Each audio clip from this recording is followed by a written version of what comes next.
हमारे आसपास के घरों में बहुत सारे ऐसे नौजवान होंगे जो सऊदी अरब में काम कर रहे होंगे या तो सऊदी अरब में काम करने का प्लान बना रहे होंगे। इनमें से कई बार आपने सुना होगा कि यहाँ से सऊदी जाने के बाद उनके साथ या तो फ्रॉड हो गया, उन्हें किसी दूसरी नौकरी या काम के लिए बुलाया गया और भेड़ बकरी चराने के काम में लगा दिया गया। उनका पासपोर्ट, वीजा सब कुछ छीन कर रख लिया गया ताकि वो वहां से वापस ना जा सके। क्या कभी आपने ऐसी कोई खबर सुनी है कि इंडिया से सऊदी अरब कोई कमाने के लिए गया और वहां से अब कभी वो लौट कर नहीं आएगा, क्योंकि वहां उसे सजा मिली है, वह भी मौत की। मेरठ के जैद के साथ यही हुआ है। जी हाँ, मुंडाली थाना क्षेत्र के राचोटी गांव के रहने वाले जैद जुनैद, जिनकी उम्र 35 साल है, मक्का की एक अदालत ने नशीली चीजों की तस्करी के इल्जाम में उसे मौत की सजा सुनाई है। परिवार को याचिका दायर करने के ऑप्शन के बारे में खबर दी गई है। जुनैद के घर पर एक नोटिस चस्पा किया गया है ताकि उन्हें भी इसके बारे में पता चल सके। जैद के पिता जुबैर किसानी करते हैं। मां रेहाना इस खबर को सुनने के बाद से ही बेसुध है। जैद 2018 में एक कंपनी में ड्राइवर के तौर पर काम करने के लिए सऊदी अरब गया था। जैद जो गाड़ी चलाता था वह चोरी हो गई। पुलिस ने उसे 3 दिन बाद बरामद भी कर लिया। वह गाड़ी एक सड़क दुर्घटना में बर्बाद हो गई थी, लेकिन उसके मालिक ने अपनी गाड़ी की लागत वसूलने के लिए जैद पर मुकदमा दायर कर दिया। गरीबी की वजह से जैद ने कंपनी छोड़ दी और सऊदी अरब पुलिस के एक अधिकारी के लिए निजी ड्राइवर के तौर पर काम करना शुरू कर दिया। नई नौकरी करते हुए 3 महीने ही गुजरे थे कि जैद को नशीली चीजों की तस्करी के इल्जाम में फंसा दिया गया।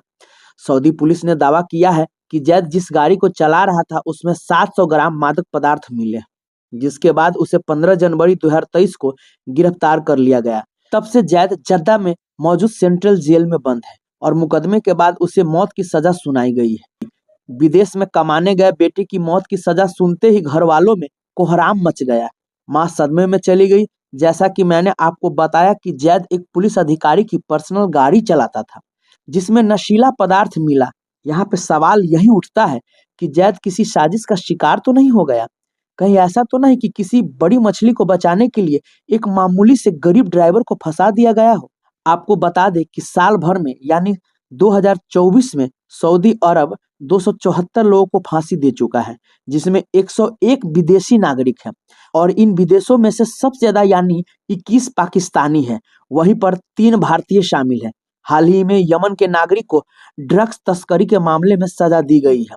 अंतर्राष्ट्रीय मानवाधिकार संस्था एमनेस्टी इंटरनेशनल के मुताबिक सऊदी अरब विदेशी कैदियों को फांसी देने के मामले में तीसरे नंबर पर है।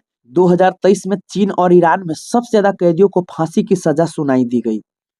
इस साल सितंबर तक सऊदी अरब ने 3 दशकों से ज्यादा वक्त में सबसे ज्यादा संख्या में मौत की सजा दी है। एमनेस्टी के मुताबिक 2022 में 196 लोगों को फांसी की सजा दी गई।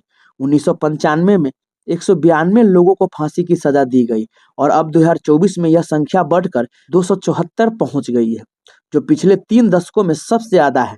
इस साल दी गई मौत की सजा काला जादू से लेकर राजद्रोह, हत्या, रेप, ड्रग तस्करी जैसे मामलों में दी गई है। इस साल सबसे ज्यादा 92 लोगों को ड्रग तस्करी या नशीली दवाओं के मामले में फांसी की सजा दी गई, जिसमें से 69 विदेशी नागरिक हैं।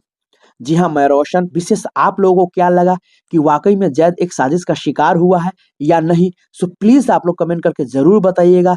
तब तक के लिए बाय बाय, टेक केयर। देखते रहिए टाइम्स ऑफ सीतामढ़ी।